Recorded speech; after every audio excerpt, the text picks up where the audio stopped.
మంచి గుమ్మడికాయతో కూర ఎలా తయారు చేయాలో చూద్దాం. ముందుగా కావలసిన పదార్థాలు: మంచి గుమ్మడి, పాలకూర, ఉల్లిపాయలు, అల్లం, పచ్చిమిర్చి, ధనియాలు, జీలకర్ర, ఎండుమిర్చి, ఆవాలు, చిల్లీ ఫ్లేక్స్, ఇంగువ, గరం మసాలా, ధనియాల పొడి, జీలకర్ర పొడి, ఆమ్చూర్ మరియు కొబ్బరి తురుము, అలాగే ఉప్పు, కారం మరియు పసుపు.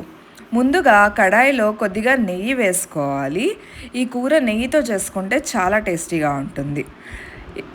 ఇప్పుడు జీలకర్ర, ధనియాలు, ఎండుమిర్చి, ఆవాలు, ఇంగువ, ఉల్లిపాయలు వేసి కొద్దిగా ఉల్లిపాయల్ని మూత పెట్టి మగ్గించుకోవాలి.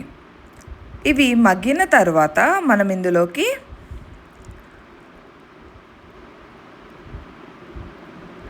చిన్నగా తరిగి పెట్టుకున్న అల్లం, పచ్చిమిర్చి ముక్కలు వేసుకుని మళ్ళీ కలుపుకోవాలి. తర్వాత చిన్నగా తరిగి పెట్టుకున్న గుమ్మడికాయ ముక్కలు కూడా వేసుకొని మూత పెట్టుకొని ఒక 5 నిమిషాలు మగ్గించుకోవాలి. గుమ్మడికాయ ముక్కలు బాగా మగ్గిన తర్వాత ఇందులోకి మసాలా పౌడర్స్ వేసుకోవాలి. ముందుగా ధనియాల పొడి, జీలకర్ర పొడి, గరం మసాలా, పసుపు, కారం, ఉప్పు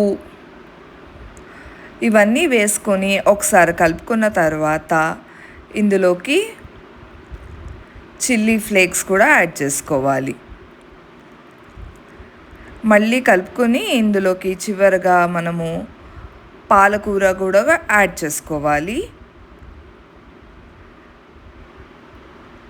చివరిగా కొద్దిగా ఆమ్చూర్ పౌడర్ వేసుకోవాలి. పులుపు ఫ్లేవర్ కోసం నిమ్మకాయ రసం కూడా పిండుకుంటే బాగుంటుంది.